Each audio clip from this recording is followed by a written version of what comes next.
Before we pray, let's first take a moment to listen to God's word, and then we'll pray together. Pain is one of life's great teachers, though it never feels that way in the moment. It has a way of stripping away all pretenses, leaving us face to face with the deepest questions of our soul.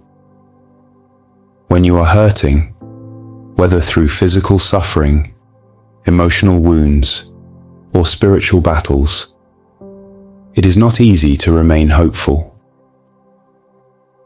Pain has a voice. It speaks loudly, drowning out reason and whispering doubts about God's goodness. Perhaps you are listening today and you are carrying a silent burden. Perhaps you are walking through grief, illness, betrayal, or fear. You may feel like your soul has been pressed beyond its limits. But here is the encouragement I want you to hear. Sometimes, what feels like God breaking you is actually God building you. When we read the Bible, we discover that some of the greatest men and women of faith were not spared from suffering. Take Joseph as an example. Joseph was a man of faith and integrity, yet his life was filled with pain and injustice. He was betrayed by his brothers, sold into slavery, falsely accused by Potiphar's wife, thrown into prison, and forgotten by the very people he had helped. If anyone had reason to cry out, "God, where are you?" it was Joseph. And yet, behind all of those painful moments, God was at work. What looked like tragedy was actually training. What felt like abandonment was preparation. When the time was right, God lifted Joseph to a place of great influence, not only saving his own family, but also preserving nations during a famine. At the end of his trials, Joseph was able to look at those who had wronged him and declare in Genesis chapter 50, verse 20, "You meant evil against me, but God meant it for good." That is the perspective of faith. The book of James, chapter 1, verses 2 to 4 reminds us, "Count it all joy, my brothers, when you meet trials of various kinds, for you know that the testing of your faith produces steadfastness. And let steadfastness have its full effect, that you may be perfect and complete, lacking in nothing." Notice it does not say trials are joyful, but that we can count it as joy because of what God produces through them. Pain is never pleasant, but it is often purposeful. Trials stretch our faith, deepen our endurance, and draw us closer to the heart of God. The Apostle Paul speaks this truth in Romans chapter 5, verses 3 to 5. Not only that, but we rejoice in our sufferings, knowing that suffering produces endurance, and endurance produces character, and character produces hope. And hope does not put us to shame, because God's love has been poured into our hearts through the Holy Spirit, who has been given to us. Notice what Paul says. Suffering produces something. God uses it to build endurance. Endurance builds character. Character builds hope. And that hope never disappoints, because it is anchored in the love of God that cannot fail. This is why the Bible can call us to rejoice, even in the midst of pain. Not because pain is pleasant, but because God is present in it. Rejoicing does not mean denying the reality of our suffering. It means we acknowledge the weight of our struggles, but we trust that God is greater. It means that though our circumstances may wound us, our faith reminds us that Christ has already overcome the world. as Jesus himself said in John chapter 16, verse 33. In this world, you will have trouble. But take heart, I have overcome the world. Our hope is not in the absence of trouble, but in the presence of Christ who stands with us through it all. And the suffering of this life is not the final word.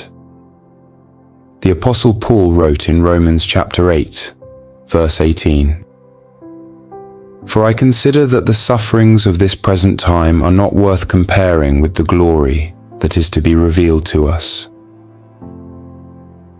Every tear shed here will one day be wiped away by the hand of God himself. Revelation chapter 21 verse 4 gives us this promise. He will wipe away every tear from their eyes, and death shall be no more. Neither shall there be mourning, nor crying, nor pain any more, for the former things have passed away. What we endure now is temporary. Heaven will be eternal joy, eternal peace, eternal healing in the presence of our Savior. So what should be our response in times of suffering?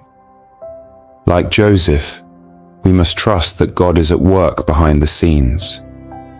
Like James, we must learn to count it joy, not because of the pain itself, but because of the faith it produces. Like Paul, we must let suffering drive us to endurance, endurance to character, and character to hope. And like Christ, we must remember that victory belongs to God, even when the cross seems heavy. The Bible says in 2 Corinthians chapter 4, verses 16 to 18, So we do not lose heart. Though our outer self is wasting away, our inner self is being renewed day by day. For this light momentary affliction is preparing for us an eternal weight of glory beyond all comparison, as we look not to the things that are seen, but to the things that are unseen. Beloved, you may not understand why you are facing what you are facing right now. You may not see how God could possibly bring good out of your pain, but God is using it to build your faith, strengthen your spirit, and prepare you for greater things. Hold fast to His word. Trust His promises. Believe that your story is not over, because the author of your faith is still writing. Now let's take a moment to pray together. Heavenly Father, your word in Deuteronomy chapter 10, verse 12 says, And now, Israel, what does the Lord your God require of you, but to fear the Lord your God, to walk in all His ways, to love Him, to serve the Lord your God with all your heart and with all your soul. Father, this verse reminds me that what you desire most from me is devotion, reverence, love, and obedience. Help me, Lord, so that I may not fear the things of this world, but rather that I may only fear you with a holy and reverent fear. May my life reflect a heart that walks in your ways. Your word in Psalm 1, verse 1 warns me not to walk in the counsel of the wicked, nor stand in the way of sinners, nor sit in the seat of the scornful. Father, help me to choose your path over every worldly path. Give me discernment to know the difference between the advice of man and the truth of your word. Let me not compromise with sin or entertain influences that would draw me away from you.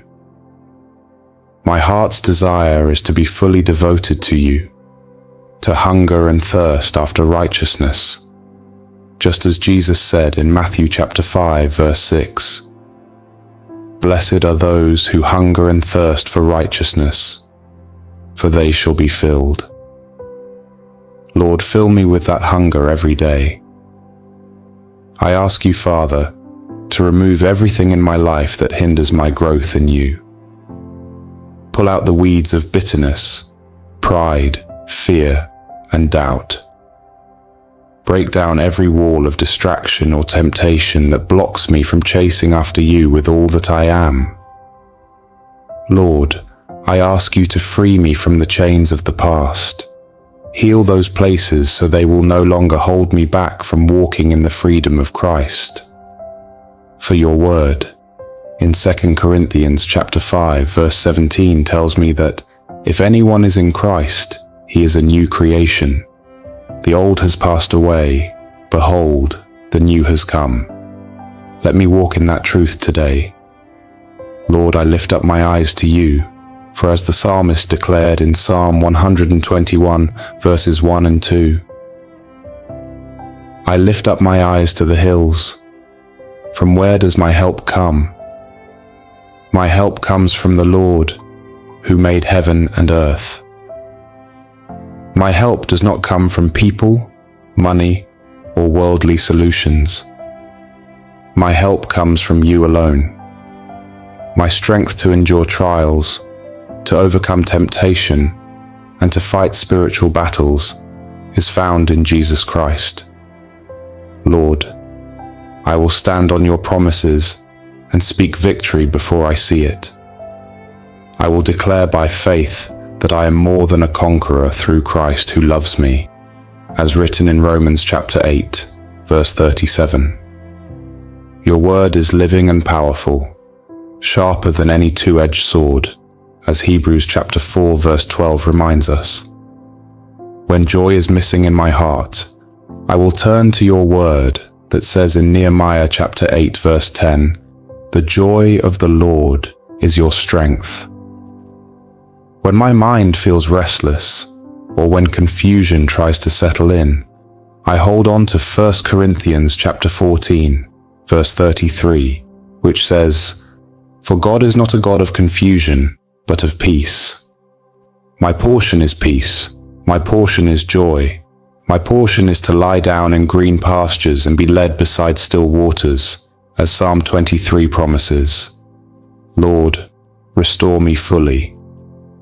Jesus, you said in Matthew chapter 22, verses 37 to 39, You shall love the Lord your God with all your heart, with all your soul, and with all your mind.